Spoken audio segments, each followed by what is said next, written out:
BJP MP ಇದ್ರು, BJP MP ಏನೇನು ಮಾಡಿದ್ರು, ಕೆಲಸಗಳು ಯಾವ ರೀತಿಯಲ್ಲಿ ಮಾಡಿದ್ರು, ಯಾವ ತರ ಕೋಮುಗಳ ಬಗ್ಗೆಲ್ಲ ಕೈ ಜೋಡಿಸಿದ್ರು ಅನ್ನೋದನ್ನು ಎಲ್ಲರಿಗೂ ಗೊತ್ತಿದೆ.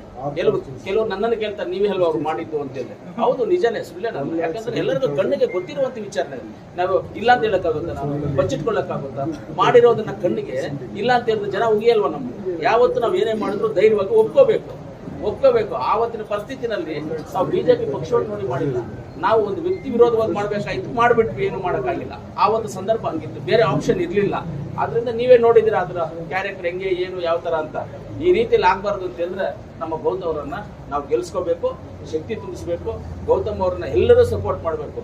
ಆಮೇಲೆ ಇನ್ನೊಂದು ತಿಳ್ಕೊಳ್ಳಿ, ಇವಾಗ ಇಲ್ಲಿಂದ ದುಬೈಯಲ್ಲೇ ಯಾರೋ ಒಬ್ರು ಕೆಲ್ಸಕ್ಕೆ ಹೋಗ್ಬಿಟ್ಟಿದ್ದಾರೆ, ನಮ್ಗೆ ಇಲ್ಲಿಂದ ಅವ್ರು ಓಟ್ ಆಗಿದೆ, ಫ್ಲೈಟ್ ಟಿಕೆಟ್ ಹಾಕೊಂಡು ಅವ್ರು ಬರ್ಬೇಕು. ಫ್ಲೈಟ್ ಟಿಕೆಟ್ ಮಾಡೋಣ, ಅವ್ರು ಮಾಡಿ ಬಂದು ಬೆಳಗ್ಗೆ ಬಂದು ಓಟ್ ಹಾಕ್ಬಿಟ್ಟು ತಿರ್ಗಿ ಸಾಯಂಕಾಲ ಫ್ಲೈಟಲ್ಲಿ ವಾಪಸ್ ಹೋಗಿ ಕಳ್ಸ್ಕೊಡ್ತೀವಿ.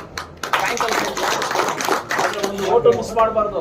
ನಮ್ಮ ಹಕ್ಕಕ್ಕೋಸ್ಕರ ಒಂದು ಓಟು ಮಿಸ್ ಮಾಡಿದ್ರೆ. ಇವಾಗ ನಜೀರಣ್ಣ ಅವ್ರು ಹೇಳಿದ್ರು, ಏನ್ ಹೇಳಿದ್ರು, ಚಿಂತಾಮಣಿಲಿ ಇರ್ತಾರೆ, ಮುಳಬಾಗಲ್ಲಿ ಇರ್ತಾರೆ, ಮಾಲೂರಲ್ಲಿ ಇರ್ತಾರೆ, ಅಲ್ಲಿ ಇಲ್ಲಿ ಇರ್ತಾರೆ, ಅವರೆಲ್ಲ ಓಟ್ ಇಲ್ಲಿ ಇರುತ್ತೆ, ಅವ್ರು ಅಲ್ಲಿ ಮದುವೆ ಮಾಡ್ಕೊಂಡು ಹೋಗಿರ್ತಾರೆ, ಅವ್ರನ್ನೆಲ್ಲ ಕರೆಸಿ ಓಟ್ ಹಾಕ್ಸ್ಬೇಕು ಅಂತ ಫೈಂಡ್ ಔಟ್ ಮಾಡಿ ಮೊದಲೇ ಇಂಟಿಮೇಟ್ ಮಾಡೋಣ. ಅವ್ರಿಗೆಲ್ಲ ಬೇಕಾದ್ರೆ ಏನು ಓಡಕ್ಕೆ ಬರಕ್ಕೆ ಹೋಗಕ್ಕೆ ಆಗಲ್ಲ ಅಂತ ವೆಹಿಕಲ್ ಕಳ್ಸೋಣ. ನಾವು ವೆಹಿಕಲ್ ಕಳಿಸಿ ಅವ್ರನ್ನ ಕರ್ಸೋಣ, ಇಲ್ಲಿ ಕರ್ಸ್ಬಿಟ್ಟು ಓಟ್ ಹಾಕ್ಸ್ಬಿಟ್ಟು ಬೇಕಾದ್ರೆ ಕರ್ಸೋಣ. ಅವ್ರನ್ನ ಓಟ್ ನಮ್ಮ ಹಕ್ಕು, ನಾವು ಬಿಡಬಾರ್ದು. ಆದ್ರೆ ಎಲ್ಲರಿಗೂ ನೀವು ಹೇಳಿ ಕಾಂಗ್ರೆಸ್ ಪಕ್ಷಕ್ಕೆ ಓಟ್ ಹಾಕ್ಸಿ, ಗೌತಮ್ ಅವರನ್ನ ಗೆಲ್ಸಿ. ಈ ಕೋಲಾರ ಜಿಲ್ಲೆಯ ಅಭಿವೃದ್ಧಿ ವಿಚಾರದಲ್ಲಿ ಆಗ್ಬೋದು, ಕೋಲಾರ ಜಿಲ್ಲೆಯ ಜನಗಳ ಹಕ್ಕುಗಳನ್ನಾಗ್ಬೋದು ನಾವು ಪಡೆಯೋದಕ್ಕೆ ಅವ್ರ ಸಪೋರ್ಟ್ ನಮಗೂ ಬೇಕಾಗ್ತದೆ.